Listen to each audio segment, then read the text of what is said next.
예, 다윗은 압살롬의 반란을 전혀 눈치채지 못했죠. 전혀 몰랐어요. 그래서 황급히 몽진할 수밖에 없었습니다. 그렇게 기선 제압에 성공한 압살롬은 이제 그 다음 계략을 그의 모사 아히도벨에게 듣게 됩니다.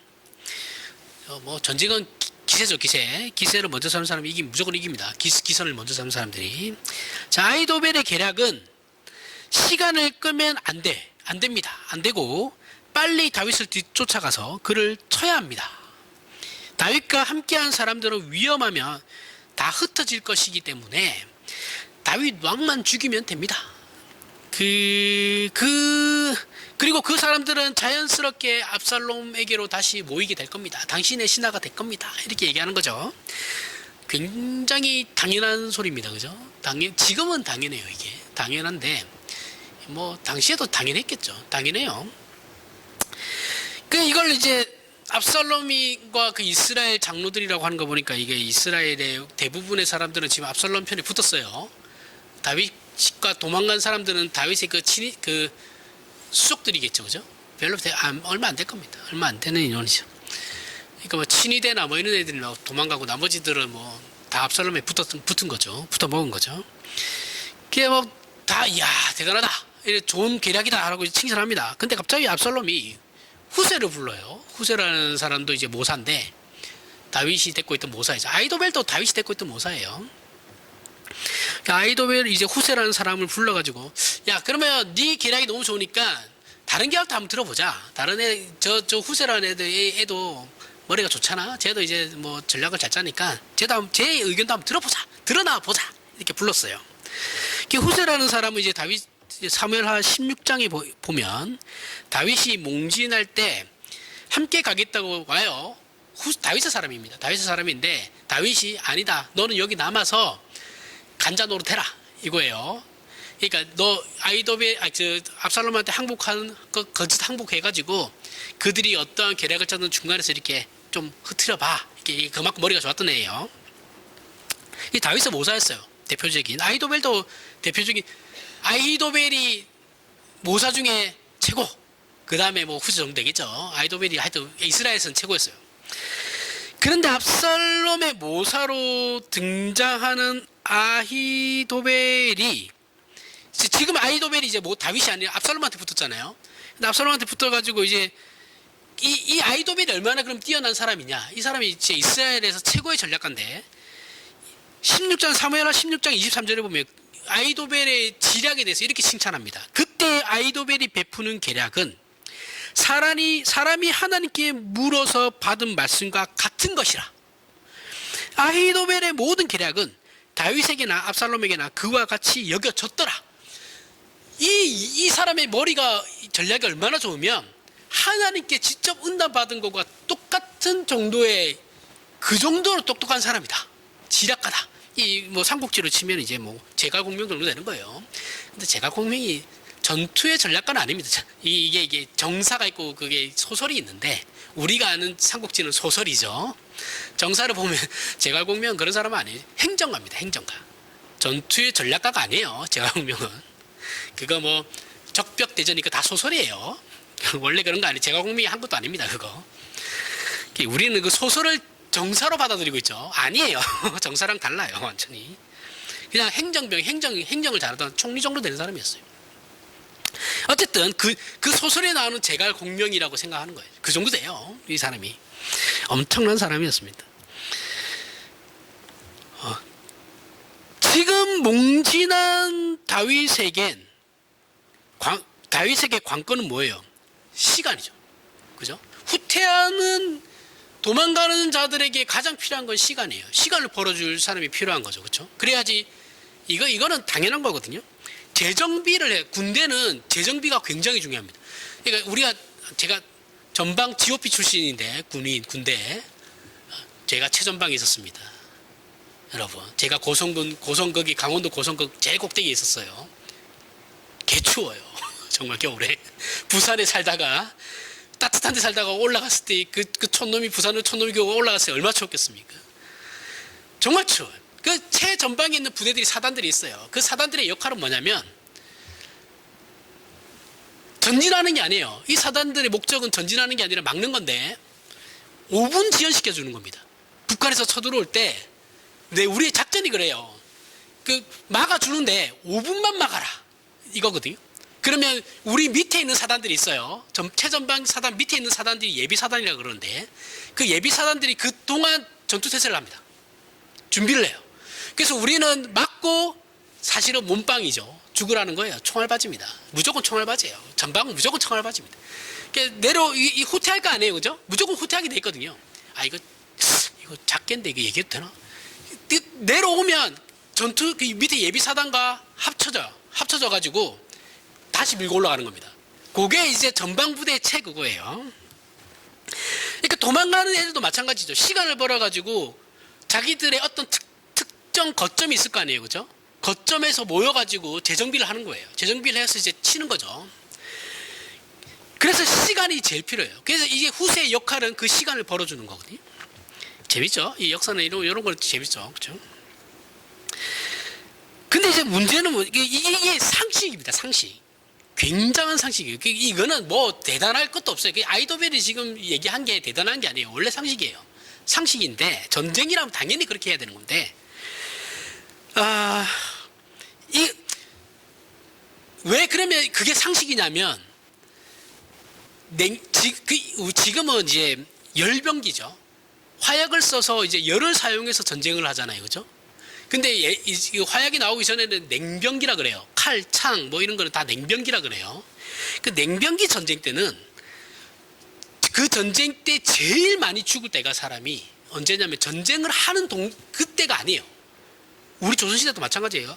전쟁을 할 때는 사람이 의외로 잘 안 죽어요. 왜냐하면 다 갑옷 입고 뭐 이런 게 있어가지고 잘 안 죽는데 언제 많이 죽냐면 후퇴할 때예요. 밀리니까 후퇴하면 이제 전열이 흐트러지잖아요, 그죠? 요때 쫓아가면서 죽여요. 이때가 제일 많이 죽습니다.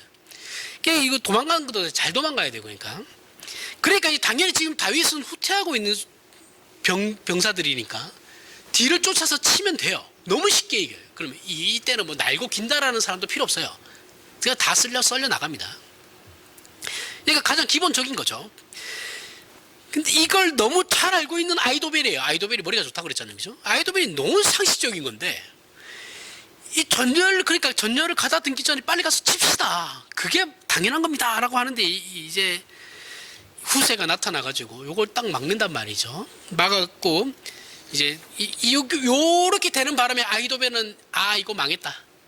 그래서 나중에 자살해요. 뒤에 자기 이게 안 먹히는 거야. 이래 되면 이제 망한다. 이래가지고 자기를 미리 죽습니다. 그래서 후세가 뭐라고 합니까? 다윗이 황급히 도망가는 중이지만 이제 후세가 이게 입을 잘 놀려요. 도망가는 중인데 다윗과 함께한 자들은 전쟁에 관한 한 전문가들이고 영웅입니다. 그건 사실이에요. 사실인데 그런데 지금 급격하게 쫓아가 싸움을 한들 승리할 거라는 승리를 장담할 수 없습니다.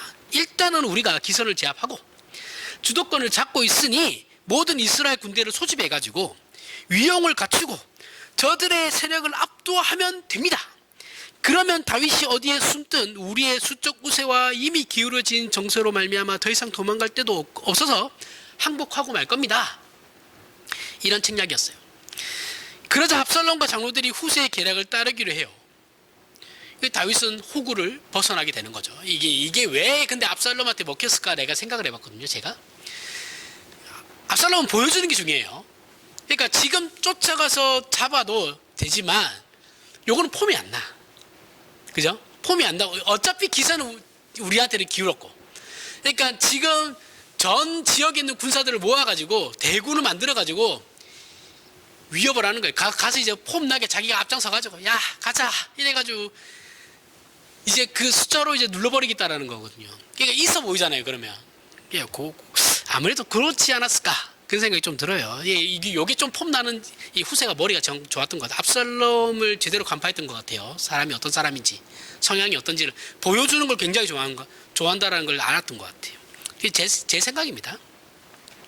그래서 이렇게 내어체자 장로들하고 다 좋다. 야 이게 더 좋다야. 그래 양할 거 폼 나게 하자. 어차피 기울었잖아. 우리가 이긴 거잖아. 이렇게 되는 거죠.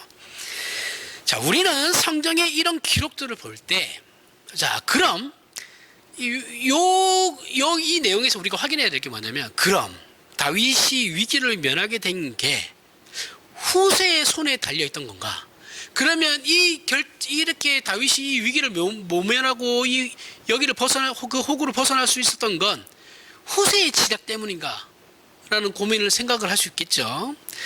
왜냐하면 성경은 이 사건에 대한 결론을 본문 14절에 압살롬과 온 이스라엘 사람들이 이르되 아렉 사람 후세의 계략은 아히도벨의 계략보다 낫다 하니 이는 여호와께서 압살롬에게 화를 내리려 하사 아히도벨의 좋은 계략을 물리치라고 명령하셨습니다 라고 함으로써, 자, 여기에서는 하나님이 배우였다라는 것이 분명히 드러나요. 그죠? 그러니까 후세가 계략을 짰지만 그 뒤에 성경이 뭐라고 설명을 합니까? 하나님께서 압살롬과 그 장로들의 마음을 움직였다라는 거죠. 후세의 계략이 좋다고 하게끔. 그러니까 이 본문에서는 분명히 드러나니까 별로 어렵진 않습니다. 그죠? 왜냐하면 분명히 하나님이 등장하니까, 하나님이 그 배후로 등장하니까.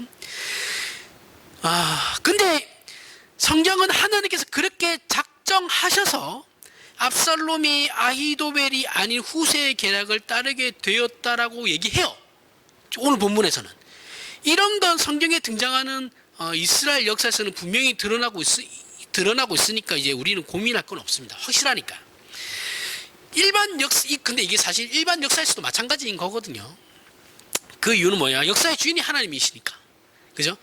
우리는 알 수 없지만 하나님이 역사를 움직이시기 때문에 모든 역사의 배후에는 하나님이 계신데, 문제는 지금 오늘 본문처럼 전면에 드러나시진 않죠. 그죠? 오늘 본문에서도 전면에 드러나는 건 아니에요. 후세를 세우신 거죠. 세우고 사람들의 마음을 움직여가지고 후세의 계략을 따르게끔 한 거죠. 그죠? 이렇게 뒤에서 하나님께서 움직이시는 건데, 보통 그런 설명들이 없단 말이에요. 그러니까 우리가 되게 헷갈려 하죠. 인류 역사를 볼 때, 그리고 넓게는 인류 역사, 전 역사, 좁게는 우리 개인의 그 인생을 볼 때, 그것이 눈에 보기에는 그저 인간의 합리성 안에 제한된 실증주의, 그러니까 눈에 보이는 현실에 나타나는 실질적으로 나타나는 현상, 실증주의라고 그러거든요. 이 밑에 풋노트 달아놨습니다. 현실은 실증주의적 것으로 보이죠. 실증주의인 것처럼 보여요. 이게 실질적으로 현실에 나타나는 거니까. 그걸 이제 우리가 합리성이라고 얘기하죠. 자, 우리가 준비하지 않아서 나쁜 결과를 얻게 되고, 또는 우리가 아주 괜찮은 모략이나 철저히 준비해서 만들어낸 결과인 것처럼 인간의 능력과 선택과 책임 같은 것이 모든 역사와 인생의 가장 중요한 원인이자 수단이라고 우리는 생각을 해요. 그죠? 자, 우리가 뭔가를 대비를 잘 해가지고 여기에 대한 그 좋은 결과를 얻게 된 것이라고 생각하고, 우리는 대비를 못해서 나쁜 결과를 얻게 된 것이다라고 우리는 생각한단 말이죠. 그죠? 근데 그렇지가 않죠. 그죠? 우리 개인사를 보세요. 개인사. 내가 준비를 잘했다고 해서 내가 준비한 그 모든 일이 잘 되던가요? 이건 사업하시는 분들은 더 잘 알죠. 그죠? 그러면 내가 준비를 덜 했다고 해서 안 되던가요? 꼭 안 되는 건 아니죠. 그죠? 그건 몰라요. 모르는 겁니다. 그렇지 않다라는 거죠. 인생도 그렇지 않은데 인류 역사가 그렇겠냐라고요. 예를 들어서 2차 대전 같은 경우도 중간에서 생각지도 않은 일들이 발생함으로 말미암아서 독일군이 더 빨리 망한 것도 있거든요. 그러니까 그러한 일들이 과연 운이었냐? 그런 건 전쟁사에서 그런 건 엄청 많습니다. 진짜 많아요. 이게 그런 것만 봐도 이게 과연 진짜 운으로만 되는 건가? 이런 생각이 들어요.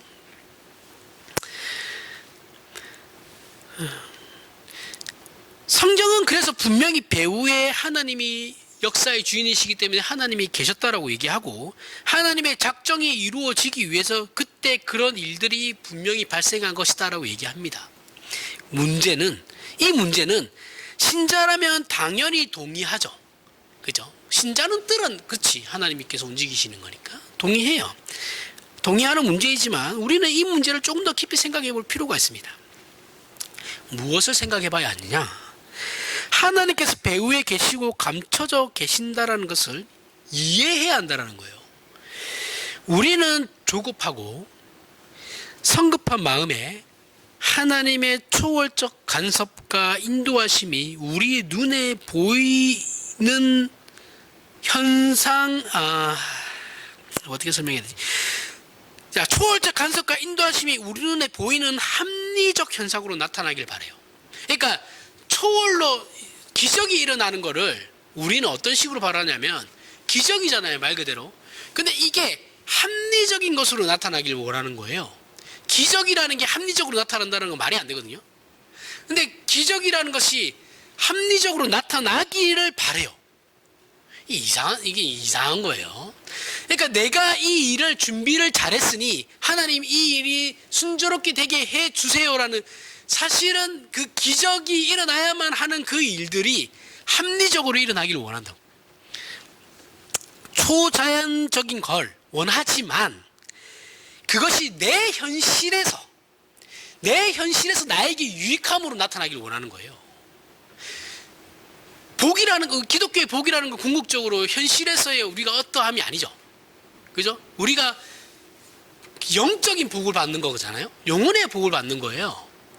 그 영혼의 구원함을 받고, 그리고 그걸로 말미암아서 우리가 신분이 신자의 하나님의 자녀라는 신분이 되는데, 이거는 세상에서 볼 때는 아무것도 아니죠. 그죠? 이 영적인 거잖아요. 그죠? 근데 요게 그 신분의 그 대단함이, 영적인 하나님의 자녀가 된다는 그 신분의 그 대단함이 영적인 창조에서는 굉장한 건데, 이게 현실에서는 아무것도 아니니까 이러한 것들이 우리 현실에 나타나길 바란다고요. 합리적으로. 어떻게? 부자가 되기를 원하는 거예요. 내가 하나님의 아들인데 가난하게 사는 게 하나님께 영광이 안 될 거 아닙니까? 하나님. 그런 논리가, 합리성이 들어가는 거예요. 이해하시죠? 이거는 모순이거든요. 성경에서 얘기하는 건 전혀 그러한 얘기가 아닌데 우리는 그러함을 바란단 말이죠. 합리성과 실증주의라는 것 때문에. 우리의 기도가 늘 이렇죠. 생각해보면. 그죠? 우리의 기도는 늘 이래요. 늘. 기도라는 건 세상의 방법으로 되지 않는 거죠. 안아가지고 어떻게 해요? 결국은 하나님께 매달리는 거잖아요. 그죠? 그래서 이걸 해결해 달라는 거잖아요. 그게 기도인데, 초자연적인 도움, 즉 세상이 가치를 두지 않는 영적인 도움을 구하면서 그것이 현실적으로 납득이 되고 증명될 수 있는 것으로 나타나기를 바라는 거예요.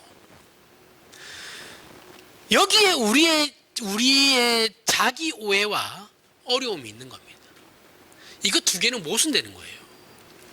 하지만 성경은 눈에 보이는 사건이나 일들이 사람의 손과 방법과 조건에 달린 게 아니라고 얘기합니다.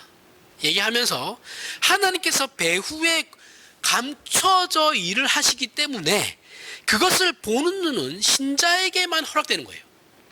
세상 사람들은 알 수가 없어요. 그러니 세상 사람들은 그저 운이야 라고 얘기하는 거예요. 그죠? 그런 차원에서 신자의 순종과 책임 있는 신앙생활이 요구된다라고 얘기하는 겁니다. 우리의 이해를 돕기 위해 성경을 한 군데 찾아볼게요. 그래서 이제 제가 한 살 한 살 먹을수록 이제 드는 생각이 뭐냐면, 좋은 게 꼭 좋은 것만은 아니다. 그리고 나쁜 게 꼭 나쁜 것만은 또 아니다. 라는, 이거 진짜 피부에 와닿거든요. 진짜 나쁜 게 나쁜 것만은 아닌 것 같아요. 당장은 힘들어도 조금만 지나보면 그게 알 수 있거든요. 요한복음 14장 8절에서부터 11절. 빌립이 이르되 주의 아버지를 우리에게 보여주옵소서. 그리하면 족하겠나이다. 예수께서 이르시되 빌립아 내가 이렇게 오래 너희와 함께 있으되 내가 나를 알지 못하느냐 나를 본 자는 아버지를 보았거늘 어찌하여 아버지를 보이라 하느냐 내가 아버지 안에 거하고 아버지는 내 안에 계신 것을 내가 믿지 아니하느냐 내가 너희에게 이르는 말은 스스로 하는 것이 아니라 아버지께서 내 안에 계셔서 그의 일을 하시는 것이라 내가 아버지 안에 거하고 아버지께서 내 안에 계심을 믿으라 그러지 못하겠거든 행하는 그 일로 말미암아 나를 믿으라. 자, 빌립이 예수께 성부 하나님을 보여달라고 합니다. 그러자 성자 하나님이신 예수께서 나를 본 자는 하나님을 보았거늘 이렇게 나와 오랜 시간을 보냈으면서도 아직도 아버지를 보지 못했단 말이냐. 나를 보고도 성부 하나님이 누구신지를 모르겠거든 내가 행하는 일을 보고 확인해라 라고 대답하시는 거예요. 이 문제를 이해하는데 11절 내가 아버지 안에 거하고 아버지께서 내 안에 계심을 믿으라. 그렇지 못하겠거든 행하는 그 일로 말미암아 나를 믿으라가 힌트가 되는 겁니다. 여기서 빌립이 예수께 요구하는 것은 세례 요한이 예수께 질문한 내용과 똑같은 거예요. 세례 요한이 예수를 메시아라고 믿고 세례를 줬어요. 그죠? 그런데 그가 옥에 갇혔을 때 예수의 행적들을 자신의 제자들을 통해서 듣게 됐는데 이게 자신이 기다리던 메시아와 너무 다른 거예요. 하는 행동들이. 그러니까 이제 의문이 생기죠. 의구심이 생깁니다. 그래서 그 이유는 뭐냐면 세례 요한조차도 예수께서 메시아는 정치적이고 군사적이어야 된다고 생각했던 거예요. 그런 권세를 가지려 하지 않고 예수께서 또 그러한 움직임조차 없는 것에서 세례 요한이 내가 잘못 봤나? 라고 생각한 거예요. 그런 기대가 없으니까 없어져 버리는 거죠. 기대하지 않았던 일들만 하고 있으니까. 그래서 자기 제자들을 예수께 보냅니다. 보내가지고 당신이 오실 메시아가 맞습니까? 라고 질문해요. 그러자 예수께서 내가 메시아가 맞는데 내가 무엇을 하는지를 봐라. 보고 그리고 내가 행한 일들을 요한에게 가서 그대로 전해라. 문둥 병자가 깨끗해지고 귀신이 쫓겨나며 죽은 자가 살아나고 가난한 자에게 복음이 전파된다. 이것이 내가 한 일이고 아버지께서 내게 요구하신 일이다 라고 말씀하십니다. 이 대답 속에 하나님에 대한 우리의 기대가 하나님께서 오셨음에도 우리는 기껏 한다는 소리가 하나님 당신이 맞습니까? 라는 질문이라는 거예요. 이것밖에 할 줄 모른다라는 거예요. 그러니까 신앙이라는 거를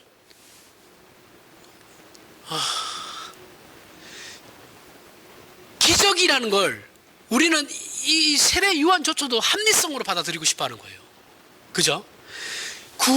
영혼에 대한 구원에 대한 문제를 세례 요한조차도 민족의 해방이라고 생각하고 있는 거예요. 현실에서 일어나는 실증적인 일. 그렇게 받아들이고 있단 말이에요. 그렇지 않다라는 거죠. 기독교는 그게 아니에요.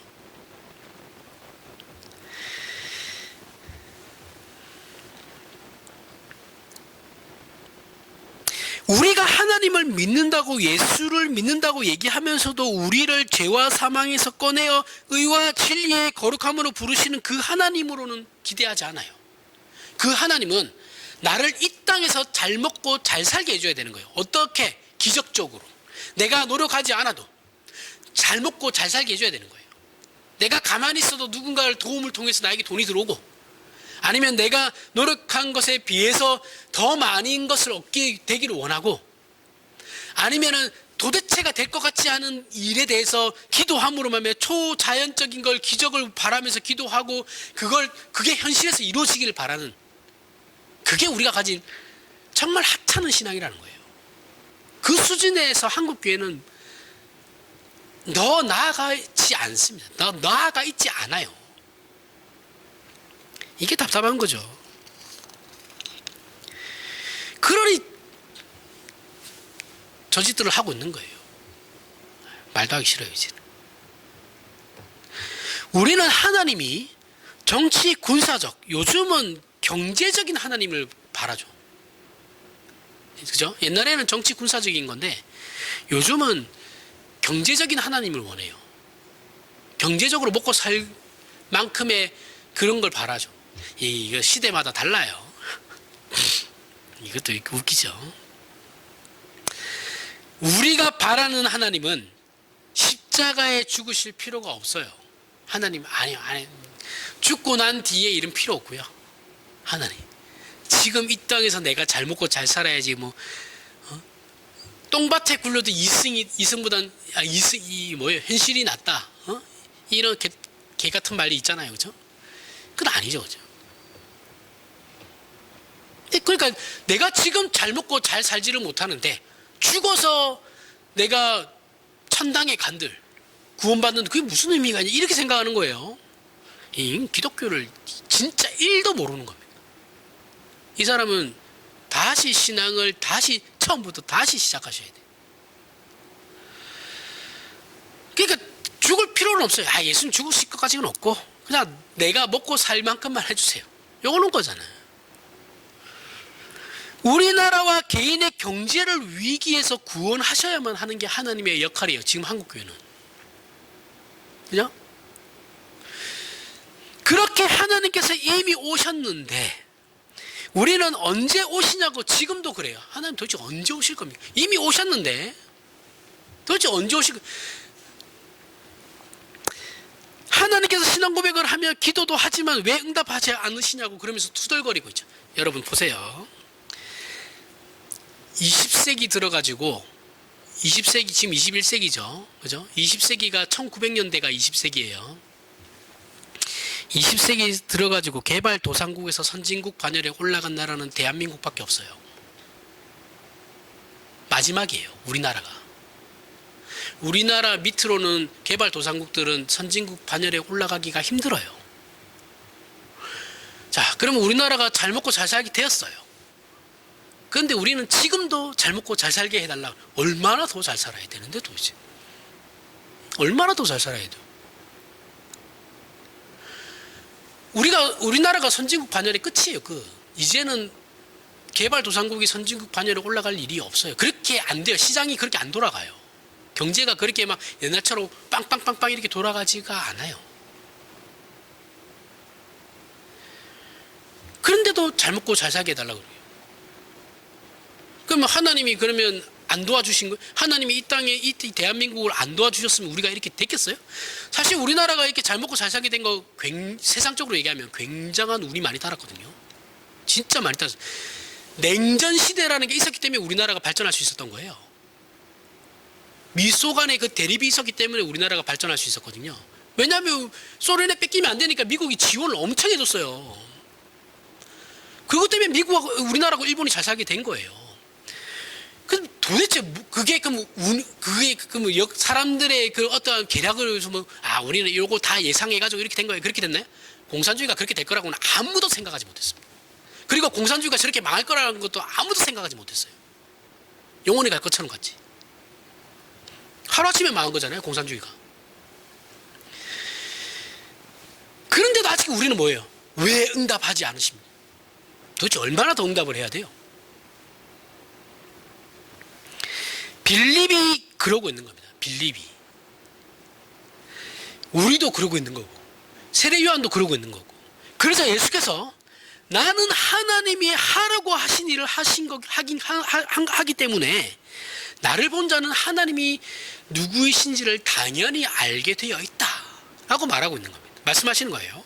예수 그리스도의 이 대답은 빌립에게 한 것만은 아니고 세례 요한에게도 동일하게 한 겁니다.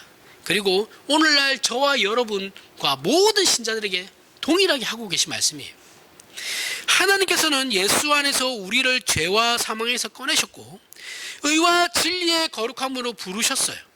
그래서 우리 신자는 예수가 누구이신지를 안다는 그 신앙 고백이 예수께서 하나님의 뜻을 이루신 그 내용으로서 살아야 하는 존재입니다. 그런데 우리는 그렇게 살 생각이 없어요. 그죠?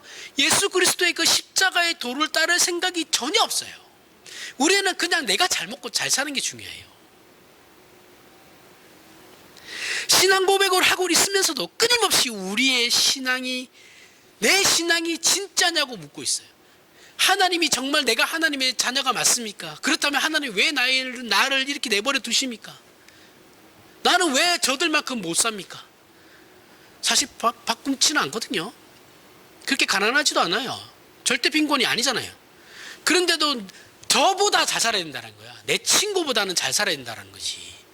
동창회 가면 큰 소리 쳐야 되니까. 쟤들은 교회도 안 나가는데 다 잘 살아요. 나는 하나님 믿는데 교회도 가오가 있지. 나도 내가 쟤들보다는 잘 살아. 이런 게 우리 논리잖아요. 그죠? 논리는 아니죠. 이런 게 우리의 생각이잖아요. 왜 내 기도에는 응답하지 않으십니까? 라고 계속해서 이 수준에서 벗어나지를 못합니다. 요한복음 14장 12절에서부터 14절 내가 진실로 너희에게 이르노니 나를 믿는 자는 내가 하는 일을 그도 할 것이요 또한 그보다 큰 일도 하리니 이는 내가 아버지께로 감이라. 너희가 내 이름으로 무엇을 구하든지 내가 행하리니 이는 아버지로 하여금 아들로 말미암아 영광을 받으시게 하려 함이라. 내 이름으로 무엇이든지 내게 구하면 내가 행하리라. 정말 놀라운 약속입니다. 그럼 자, 우리는 생각해야 돼요. 예수께서 말씀하신 이 내용에 이 기도의 응답을 나는 받았나? 그죠? 아씨, 나는 이렇게 안 되시던데, 이렇게 안 되던데. 너희가 내 이름으로 무엇이든지 구하든지 내가 행하리니 이는 아버지께로 말미암아 아버지로 하여금 아들로 말미암아 영광을 받으시게 하기 위해서 나에게 응답을 하시겠다라는 건데, 그럼 나는 이 기도의 응답을 몇 번이나 받았지? 이 생각을 해야 돼요. 조금밖에 못 받았을 겁니다. 장담하건대 많이 받지 못했을 거예요. 그죠? 손에 꼽을 정도. 그 이유가 뭐냐면 하나님께서 약속을 이행하시지 않는 게 아니죠. 아니고 우리가 다른 것을 구하기 때문에 그런 거예요. 예수의 이름에 저촉이 되는 거예요. 예수의 이름으로 구해봐야 안 될 것들을 구하니까. 우리는 이 약속이 얼마나 큰 것인지를 몰라요. 그리고 이것이 예수의 이름으로 무엇이든지 구하라는 이 약속이 얼마나 큰 건지 우리는 잘 몰라요. 모르고, 그리고 이것이 얼마나 감추어져 있는 약속인지도 몰라요. 이 문제를 확인하기 위해서 마태복음 28장으로 가보겠습니다. 이거 대단한 말씀인데 이 말씀에 대해서 한국교회가 너무 많은 오해를 하고 있어가지고, 마태복음 28장 18절에서부터 20절에 예수께서 나와 말씀하여 이르시되 하늘과 땅의 모든 권세를 내게 주셨으니 그러므로 너희는 가서 모든 민족을 제자로 삼아 아버지와 아들과 성령의 이름으로 세례를 베풀고 내가 너희에게 분부한 모든 것을 가르쳐 지키게 하라. 볼지어다 내가 세상 끝날까지 너희와 함께 항상 함께 있으리라 하시니라. 자, 이 말씀 우리가 잘 알죠? 그죠? 언제 많이 씁니까? 전도. 그 다음에 뭐예요? 선교. 그죠? 제일 많이 써요. 이게 미국의 복음주의의 영향을 받아가지고 한국 교회가 가장 열심히 내는 내용 중에 한 개입니다. 그죠? 그리고 예수 그리스도의 대위임령이다 라고 하면서 동시에 신자의 이것만이 책임이고 특권이다 이렇게 얘기하시는 분들이 있어요. 근데 이건 그런 의미로 말씀하신 게 전혀 아닙니다. 아니에요. 예수님의 이 말씀의 뜻은 그게 아니에요. 나가서 전도하고 선교하라 그걸 위해서 말씀하신 건 아니에요. 그게 우리의 사명이 아닌 건 아니지만 그 의미로 말씀하신 건 절대 아닙니다. 우리는 마태복음의 주제가 하나님의 나라라는 걸 처음 1장 1절부터 28장 20절까지 절대 잊으면 안 돼요. 신자가 땅끝까지 가고 모든 민족을 제자로 삼는 일은 우리의 당연한 사명이기도 합니다. 한데 이 말씀은 본질적으로 부활하신 예수께서 이제 죄와 사망의 권세를 깨트리고 하늘과 땅의 모든 권세를 가지심으로 마치 새로 등극한 왕, 이제는 세상의 모든 질서는 무너지고 세상의 모든 그건 질서에서 마귀가 아니고 예수 그리스도가 새로운 왕으로 등극했다라는 걸 왕이 신하에게 사도들에게 이제 예수께서 사도들에게 얘기하는 그게 왕이 신하에게 이전의 법령과는 이제 세상의 질서와는 다른 그러한 법령이 새로운 법으로 너희가 이것을 지켜야 한다라는 걸 이제 공포하는 내용이에요. 어렵나요? 그러니까 왕이 새로 등극하면 야 이전의 법들은 다 치워 내가 만든 새로운 법을 너희가 이제 지켜야 돼.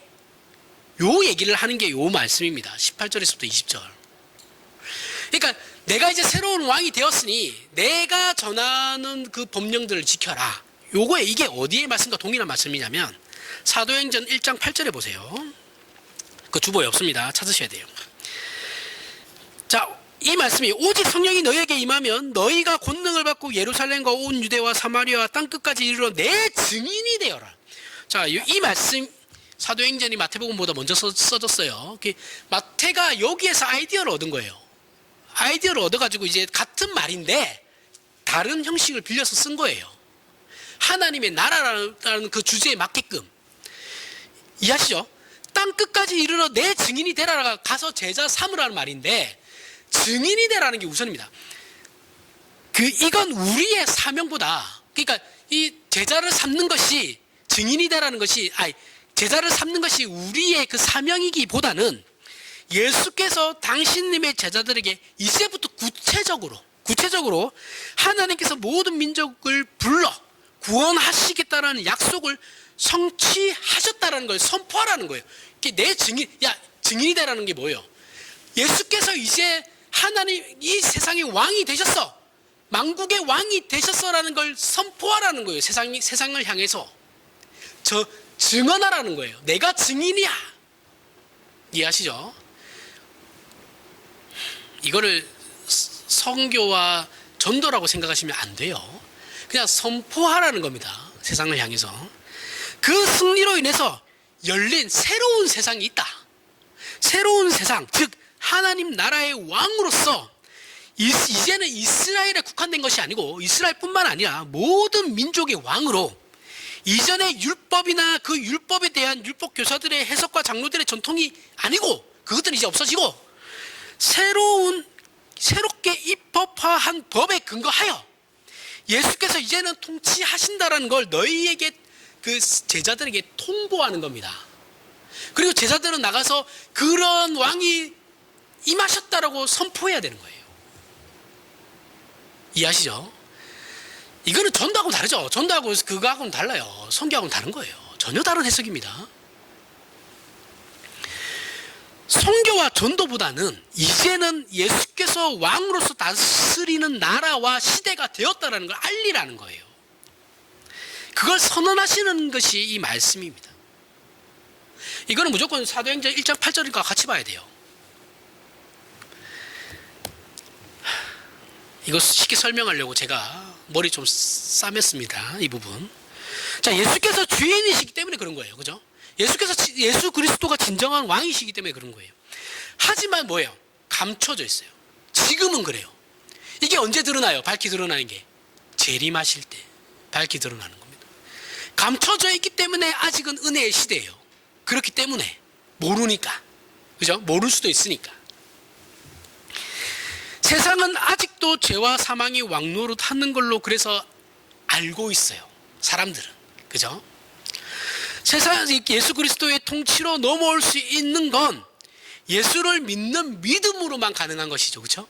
그러니까 요 세상 죄와 사망이 다스리는 곳에서 하나님의 나라로 넘어올 수 있는 건 그 사람이 예수를 믿어야지만 가능한 거예요. 그 외에 방법은 없어요.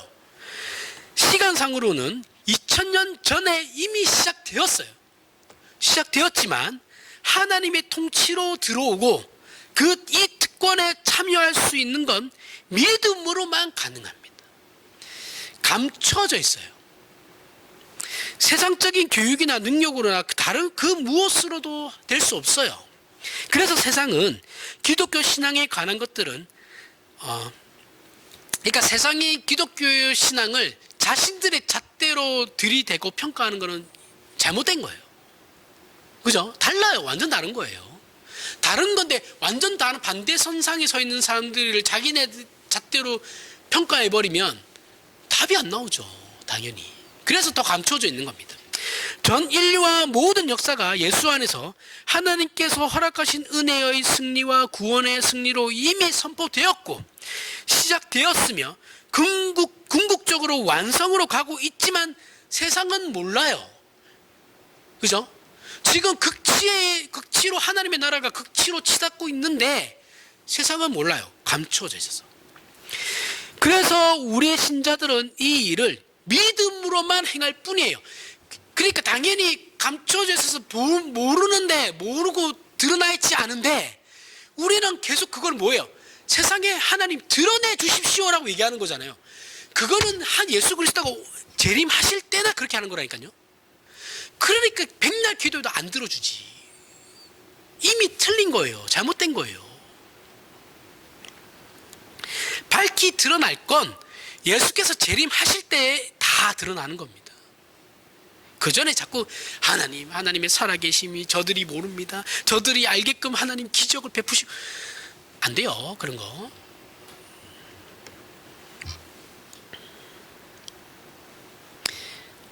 그래서 믿음은 눈에 보이지 않죠. 보이지 않는 우리가 신자는 그래서 눈에 보이지 않는 믿음으로만 행할 뿐이지 보이는 것으로 행하지는 않습니다. 그렇죠? 보이는 것으로 행할 수 있는 건 기껏 해봐야 우리의 삶이에요. 그죠? 내 인격, 내 삶을 통해서 드러내는 거죠. 종말론이라는 건 종말론적이다라는 것은 이제 기독교 신앙에서 중요한 본질이죠. 이걸 우리가 어떤 차원에서 이해하고 있는지 모르겠어요. 그런데 인류의 종점은 하나님께서 심판하시는 대로 간다라는 것이 종말론이에요. 그러니까 종말론이라는 것이 하나님께서 이 시작과 끝이 있으시다. 시작과 이 세상은 하나님에 의해서 시작과 끝이 있다라는 것이 종말론이거든요. 마지막 때만 얘기하는 게 아니에요. 그러니까 시작과 끝이 있다라는 것이 이거 전체가 종말론이에요. 그 종말을 쉽게 얘기하면 하나님의 자녀된 자와 그렇지 않은 자의 구별이라는 심판이 있지만 보다 본질적으로 하나님만이 유일한 주인이시다라는 거예요. 주인이시고 그분의 은혜와 구원을 받지 않고는 그 어떤 것으로도 안 된다라는 게 이미 종말론이에요. 왜요? 하나님이 주인이시니까. 하나님에 의해서 시작과 끝이 있으니까. 근데 그 시작과 끝에서 우리가 구원받는 방법은 하나님에 의해서만 가능한 거니까. 이 전체가 다 종말론이에요. 기독교는 자체가 종말론이에요. 이게 기독교 신앙이 가지는 힘이기도 합니다. 그런데 감추어져 있어요. 몰라요. 세상 사람들은. 그죠? 뭐 그런 건 있죠. 세상 종교마다 이제 끝이 있다라고 얘기하는 종교들이 있으니까 기독교도 그래 뭐 다시 뭐 예수가 다시 온다라고 하더라 이 정도는 아는 사람들 많죠. 그렇죠? 그게 이제 종말이다라고 기독교에서 얘기한다 뭐 이렇게 얘기하는 그 정도는 아는데 그 본질적인 건 몰라요. 동일하게 앞에서 살펴봤던 요한복음 14장 12절에 내가 진실로 너희에게 이르노니 나를 믿는 자는 내가 하는 일을 그도 할 것이요 또한 그보다 큰 일도 하리니 이는 내가 아버지께로 감이라. 자, 여기서 예수께서 내가 아버지께로 감이라 라고 말씀하신 이유는 뭐냐면 당신이 이 땅에서 하실 일은 다 했다라는 거예요. 이루었다라는 거예요. 끝냈다. 즉 죄와 사망의 권세로부터 우리를 구원하기 위해 십자가에 죽으시고 부활하여 하늘 보좌로 가실 걸 말씀하시는 거죠. 그렇게 우리에게 허락하신 구원의 은혜와 신자된 특권들이 극치에 이른 하나님의 나라가 이루어질 때까지 하나님의 통치 아래에서 볼지어다 내가 세상 끝날까지 너와 함께 볼지어다 내가 세상 끝날까지 너희와 함께 있으리라라는 말이 있기 위해서는 하나님의 나라가 임해야만 되는 겁니다. 임해야만 되는 것이고 그와 동시에 내 이름으로 예수님의 이것을 근거로 해서 내 이름으로 무엇이든지 내게 구하면 내가 행할 것이다 라는 말씀이 있는 거예요. 그러니까 하나님 나라가 임하지 않으면 세상 끝날까지 너희와 항상 있을 그것도 없고 내 이름으로 무엇이든지 구할 수도 없는 거예요. 예수께서 십자가의 죽으심으로 하나님 나라가 이루어졌기 때문에 이 땅에 가능한 일이다라는 겁니다. 이걸 잊으시면 안 돼요. 무엇이든지는 어떤 것을 말합니까?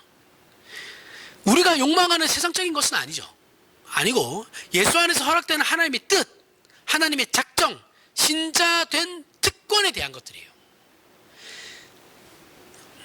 우리 신자는 무엇을 구해야 옳은 것인가? 무엇을 하는 게 인간다운 것인가? 어떻게 사는 게 진정한 인간된 삶이고 행복인가? 이것이 기독교 신앙이 가지는 복된 구원이고 예수 그리스도의 이름으로 마땅히 구해야 하는 기도입니다. 동시에 그렇게 살아야 하는 우리의 신자의 현실이에요. 하지만 우리는 그렇게 못해요. 그 이유는 뭐예요? 우리는 아직도 예수님의 이름으로 기도할 때 빌립이 그랬던 것처럼, 세례 요한이 그랬던 것처럼 우리는 우리의 믿음이 세상 사람들보다 알아보는 합리적 사실 안에서 허락되기를 바라요. 그러니까 이 믿음으로 우리가 허락된 그 복이 세상 사람들 눈에도 합리적으로 보이기를 원하는 거예요. 그렇게 되지 않는다니까요. 감춰져 있어요. 세상은 죽었다 깨어나도 몰라요. 예수님 오시는 그 순간까지 얘들은 몰라요. 근데 우리는 그거를 나타내 주기를 원하잖아요. 자꾸. 그러면서 내 어깨 뽕 들어가기를 원하는 거잖아요. 내 복에 힘주기를 원하는 거고. 거 봐라, 난 너네랑 다르다. 결국 그러잖아요. 난 너네와 달라. 그 우월감이 쩔어가지고. 예? 지만 세상에서 제일 다 옳죠 뭐. 그러니까 지금 헌법이고 나발이고 다 무시하고 저기 좀 모여서 저지를 하고 있는 거잖아요.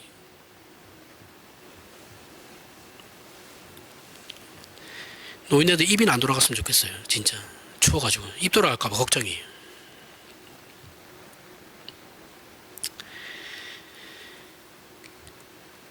이러면 기독교가 말하는 믿음은 동원될 필요가 없어요. 믿음이 왜 필요해요 그러면 도대체가? 예수께서 죽으실 필요도 없고 예수의 이름으로 의로라는 조건도 붙일 필요가 없죠. 그럼 왜 붙여요 그러면? 그러면 신자 된다는 구별도 없어지는 거죠. 당연히. 모두가 자기 욕심만을 바라고 세상적 가치로 승리를 확인하라는 욕심에 불과해요. 이것을 예수의 이름으로 신자들이 할 수 있다는 것의 그 무서움인, 자, 어떻게 신자가 저럴 수 있어? 라고 우리는 얘기할 수 있죠. 그런데 하나님께서는 어떻게 신자가 그렇게 할 수 있어까지 허락하시는 거예요. 거기에 무서움이 있다니까요. 저거 나중에 다 책임으로 돌아갑니다. 죄송한데. 저거 그냥 그렇게 묻어주는 게 아니에요. 저 사람들 나중에 다 책임져야 돼요. 이 승에서도 책임져야 되고 저 승에서도 책임져야 되는 겁니다. 우리 신자가 살아가면서 하게 되는 판단이나 이해는 사실 개인의 실전이나 경험에 국한되죠. 자기 경험이 단 줄 아는 사람들이 있어요. 그죠? 내가 경험한 게 세상에 다예요. 그러니까 다른 거는 못 봐. 우리가 책을 읽고 미디어를 통해서 정보를 얻는 이유가 뭐예요? 내가 모르는 것을 간접적으로 경험하는 거잖아요. 그죠? 그래서 공부를 하는 거잖아요. 공부를 해서 세상이 이렇게 넓구나. 다 필요 없어요. 내가 아는 게 최고라는 사람들이 있어요. 우리가 그래요. 우리 자신의 배고픔이나 아픔이나 소원밖에는 그래서 관심이 없어. 다른 사람에 대해서는 관심이 없어요. 내가 제일 중요해. 지밖에 몰라. 그래서 시야가 넓지를 못해요. 이거는 누구를 탓하는 게 모두가 다 그렇습니다. 뭐 인간이란 건 다 그래요. 거기에 좀 더 두드러지게 자신의 욕망을 표출하는 사람들이 정치인일 뿐이에요. 그러나 우리 신자가 예수의 이름으로 하는 기도에는 어떤 약속이 주어져 있느냐 하면 우리의 아주 개인적인 것이나 살아가는데 필요한 아주 사소한 것들을 구할 때조차 우리는 하나님의 자녀로 존재하는 겁니다. 하나님, 내가 진짜 사소한 것까지 하나님께 구하잖아요. 그 사소한 것 구할 때는 그러면 내가 하나님의 자녀가 아니냐? 그게 아니죠. 그렇죠? 큰일만 하는 게 아니에요. 정말 사소한 거 가지고 하나님 앞에 내가 아릴 때 그때도 나는 하나님의 자녀로 존재하는 겁니다.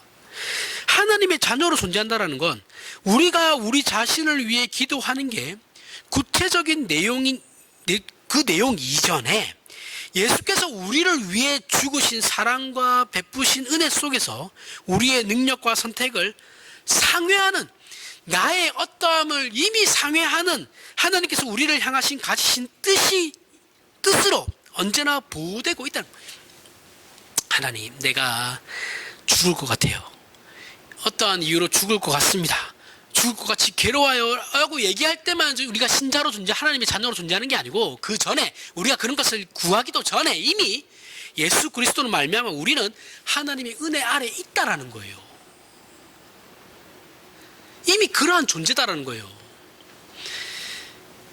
이것이 오늘 본문에서 분명히 드러나는 겁니다. 그죠? 다윗이 도망가는 중에도 하나님의 자녀로 존재하는 거예요. 압살롬은 모르겠습니다. 본문을 보고 다윗은 후세 때문에 살 수 있었던 것인 것 아니야? 라고 물으면 그렇지 않아요. 다윗은 이미 하나님의 자녀로 존재하고 있는 거예요. 도망가는 그 순간에도, 아들이 반란을 일으키는 그 순간에도, 밧세바 사건을 일으키는 그 순간에도 하나님의 자녀로 존재하고 있는 거예요. 성경이 하고 싶은 얘기는 만약 압살롬이 후세의 계략이 아닌 아히도벨의 계략을 따랐다 해도, 설령 그렇다 해도 다윗은 살아남았을 겁니다. 왜요? 하나님의 계획이 아직 다윗을 죽을 때는 아니니까.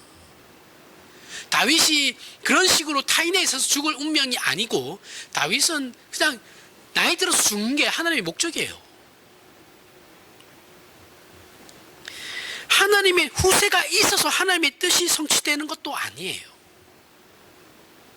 그러니까 우리는 몰라요. 그래서 어떻게 이 역사가 어떤 식으로 흘러갈지는 몰라요. 크게는 알죠. 결국은 종말이 올 거다.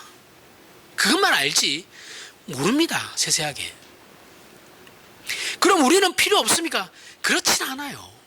하나님의 어떠한 일하심에 있어서는 궁극적으로는 필요가 없는 존재긴 맞아요. 우리가 뭘 할 수 있는 건 없죠. 그렇죠? 근데 그렇진 않고 우리는 신자라 할지라도 하나님의 뜻에 적극적으로 쓰임받기도 해요. 적극적으로 후세처럼 쓰임받을 수도 있어요.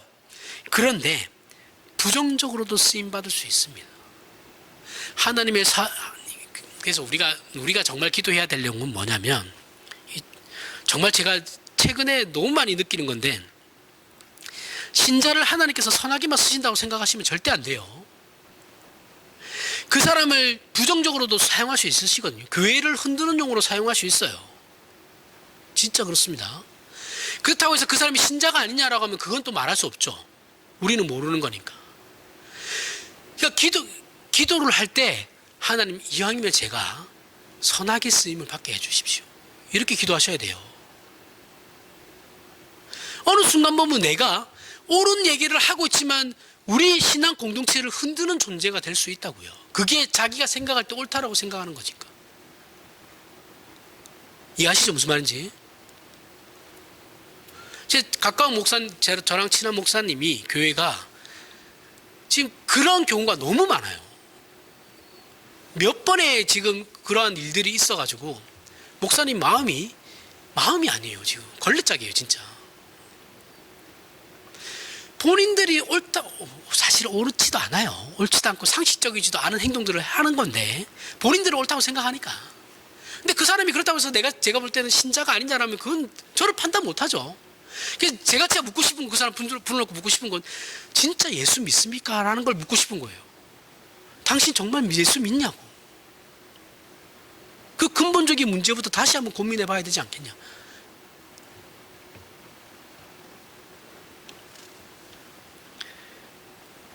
제가 또 어쨌든 저도 1년 반 정도 거기서 또 사역도 했는데 안타까운 교회죠. 너무 좋은 교회거든요.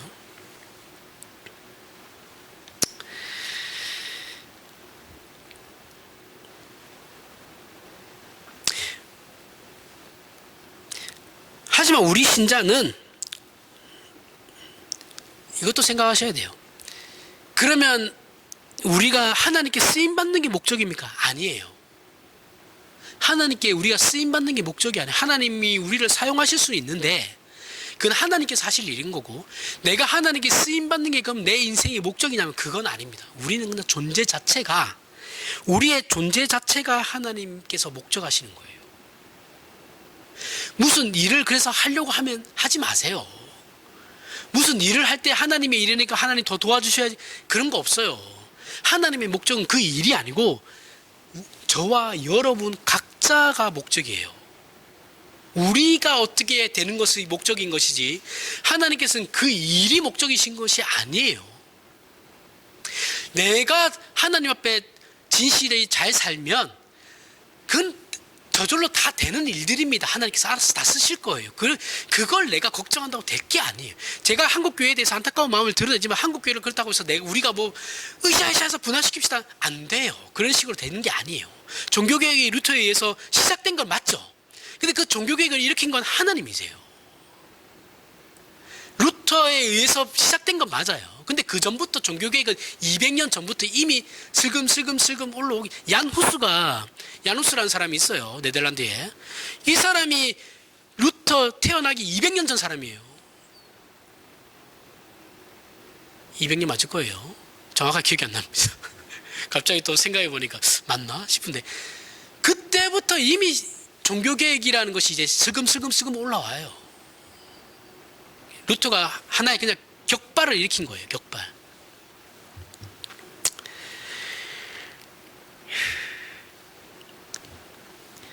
그러면 우리는 어떤 내용으로 하나님께서 목적하시는 일의 내용으로서 들어있는 건데 어떤 내용으로 우리가 들어가 있냐? 하나님의 나라는 하나님의 통치 혜택을 받는 백성들의 행복과 승리가 최우선입니다. 저와 여러분의 행복, 저와 여러분의 승리가 하나님께는 최우선이에요. 이 일은 그 다음이에요. 그 다음에 알아서 하실 일들이에요.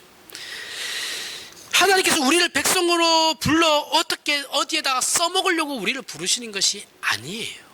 그죠? 우리의 행복을 위해서 진정한 행복을 얘기하는 거예요. 부르시는 겁니다.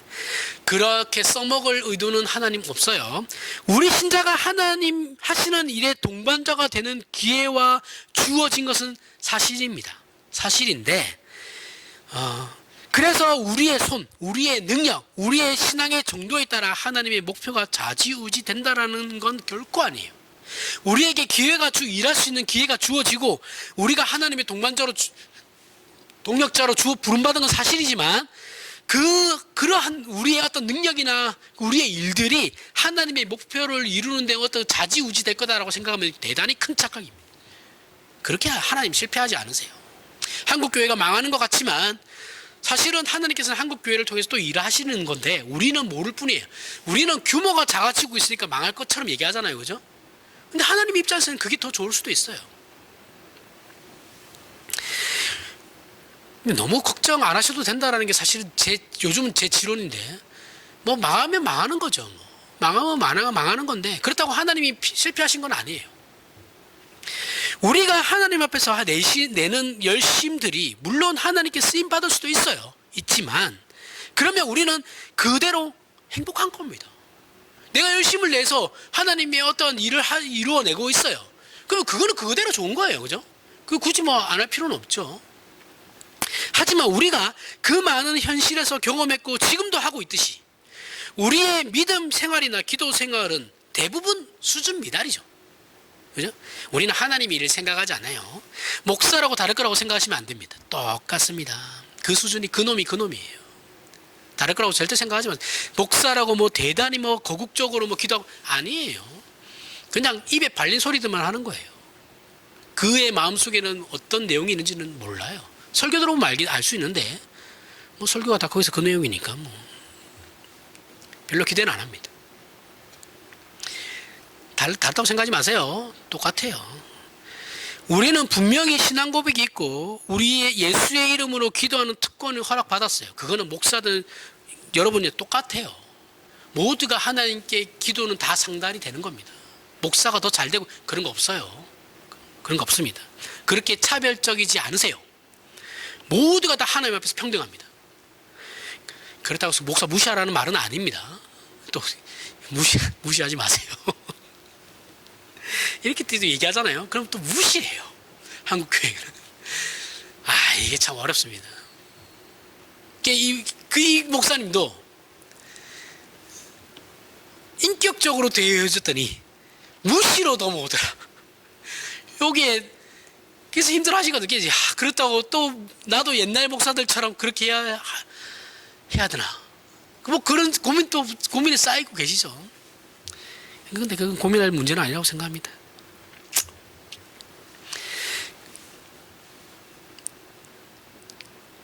분명히 우리에게 신앙 고백이 있어요. 그리고 우리는 기도할 수 있는 특권이 있습니다. 맞아요. 근데 우리의 기도가 너무 세속적이라는 게 문제죠. 그럼에도 우리가 실망할 필요가 없는 것이, 우리가 세속적인 기도를 하면 하나님께서 안 들어주시니까요. 어차피. 그죠? 안 들어주시고 우리를 어떻게 해요? 고민하게끔 만드시나요? 그죠? 생각의 자리로 옮기시죠. 왜 안 들어주실까? 그렇게 우리를 인도하십니다. 버리지 않으시고 제정신 차릴 때까지 기다려 주시는 거예요. 그러면서 우리의 충성과 때로는 배반까지도, 아이 하나님 나 이제 안 나올래요 교회, 그것까지도 허락하시는 거예요. 전부 하나님의, 하지만 그 전부가 하나님의 뜻이 이루어져 가는 일에 어쨌든 간에 일액을 감당하게 될 거예요. 우리는 당장 교인들 떨어져 나가면 걱정이죠. 그죠? 걱정하잖아요. 걱정할 일이 아니에요. 그것조차도 하나님께서 선하게 바꾸실 겁니다. 왜요? 내버려 두지 않으시니까. 그게 견인해 가시니까요. 그 자식들 교회 안 나오는 거, 신앙생활 안 하는 거, 물론 어렸을 때 교회를 제대로 잘 보냈으면 착실히 나올 수도 있겠죠. 꼭 그렇지도 않아요. 스스로 실망해서 나가는 경우도 많으니까. 그죠? 너무 걱정하지 마십시오. 그 자식이 선택된 백성이면 나옵니다. 언젠가는. 너무 걱정하지 마. 그냥 부모로서, 신앙인으로서 자식들에게 본만 보이시면 돼요. 그게 부모가 할 역할입니다. 머리 다 컸는데 나가란다고 나가겠어요? 안 나가요. 부모는, 우리 엄마는 진짜, 우리 엄마만 보면, 우리 아버지만 보면 정말 기독교인인 것 같아 라는 걸 보여주시면 돼요. 그거면 충분합니다. 인도에 가시기 때문에 그런 거예요. 그렇게 모든 신자는 쓰임을 받을 겁니다. 이것은 다만 쓸모가 있냐 없냐의 얘기가 아니라, 하나님께서 목적하는 예수 안에서 허락하신 크신 구원의 은혜와 복된 특권들이 우리 자체를 목적으로 하고 있기에, 저와 여러분 자체를 목적으로 하고 있기에, 하나님이 역사, 주관, 간섭하시는 전 인류의 모든 존재에게 이미 이루신 그 승리에 우리 신자가 배제될 수 없다는 차원에서 우리가 쓰임을 받고 있다는 거지, 내가 무슨 특정한 일을 하는 것을 쓰임받는 그런 건 없어요. 그런 건 없습니다. 그러므로 우리가 내 믿음은 왜 이렇게 작나? 라고 스스로 용서할 수 없을 때, 내 믿음이 이거밖에 안 돼? 라고 생각할 때 우리는 세례 요한을 보고 빌립을 보면 됩니다. 그도 그랬고 저도 그랬어요. 그죠? 하다못해 빌립은 예수님의 제자였어요. 제자도 그 모양 ቁ꾸라진데 내가 뭐라고. 그죠? 이렇게 생각하시면 됩니다. 그리고 포기하지 않는 게 중요해요. 안 해. 내 이제부터 안 할래. 그렇게만 하지 마십시오. 그게 제일 중요해요. 하나님께서 예수 안에서 허락하신 구원은 우리 자신을 데리고 가는 것이기에 우리의 부족함과 실패와 못난 것까지도 포함하는 겁니다. 포함해서 볼지어다 내가 세상 끝날까지 너희와 함께 있을 거다. 왜? 하나님 나라가 임했으니까. 라는 이 약속이 주어진 겁니다. 주어졌고 그렇게 보호받고 있다는 것을 우리는 우리 마음에 각인을 시키셔야 돼요. 우리는 너무 서둘러 쓸모 있기를 바라고 충성을 서둘러서 약속해요. 조급함에. 이 자리로 가는 것은 쉽지 않아요. 물론 신자라면 당연히 해야 되는 것이긴 합니다. 그죠? 하지만 우리에게는 자랑할 것보다 가슴 찢을 일이 더 많아요. 마음을 찢을 일이 살아가면서 사랑할 것보다 100배, 1000배 많습니다. 그러나 오늘 우리가 분명히 확인하는 것은 하나님의 작정과 예정은 절대 실패할 수 없고 포기하지도 않으시며 그 궁극적인 승리의 자리에 가장 중요한 내용이고 목적이 우리 자신이라는 것을 기억하여 이 믿음의 눈으로 인류 역사와 현실을 보게 되면 사실 우리는 두려울 건 없죠. 다윗을 편드시는 하나님으로 인해 압살롬이든 아히도벨이든 후세든 그 누구에 의해서도 영향을 받지 아니하시는 하나님의 그 신실하심이 다윗을 지켜냈습니다. 그죠? 그리고 그 하나님께서 오늘 저와 여러분을 지키고 계신다는 것을 믿는 믿음 안에서 승리를 확인하는 우리 운곡교회 신앙 공동체가 됐으면 합니다. 기도하겠습니다. 하나님 아버지, 은혜를 감사합니다. 신자로 산다라는 것은 복된 것입니다. 우리의 못난 것과 실패와 심지어 가서는 안 되는 배신의 자리에 간다 할지라도 예수 그리스도 안에 있는 하나님의 사랑과 돌보심과 약속에서 배제될 수 없다는 걸 믿습니다. 우리는 예수 안에 있고 예수 그리스도의 십자가를 믿는다고 고백하는 자들입니다. 그럼에도 우리는 아직도 하나님을 제대로 알지 못합니다. 우리의 영안을 열어주시고 믿음의 넉넉함과 인내와 참다운 충성을 가지게 하심으로 우리의 믿음 없음과 오해로 인한 슬픔과 낙심과 한숨이 아닌 기쁨과 감격으로 그리스도의 도를 따르는 진정한 신자의 삶을 살도록 붙들어 주시옵소서. 예수님 이름으로 기도합니다. 아멘.